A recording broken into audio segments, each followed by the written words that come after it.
কবর খননের সুন্নত এবং জায়েজ পদ্ধতি।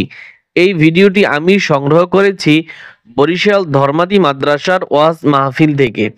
ওয়াজ মাহফিলের ময়দানের একটু পাশেই এইরকম দুইটি কবর খনন করা হয়েছে, যাতে প্রত্যেকটি মুসলমান জানতে পারে কবর খননের সুন্নত এবং জায়েজ পদ্ধতি কোনটি। এই যে কবরটি দেখতে পাচ্ছেন, এটি হচ্ছে জায়েজ কবর। আমি আবার দেখাচ্ছি আপনাদেরকে। এই যে কবরটি দেখতে আছেন, এটা হচ্ছে সুন্নত কবর। এই কবরটি দেওয়া সুন্নত, আল্লাহ রাসূল এইভাবে কবর দেওয়া পছন্দ করতেন।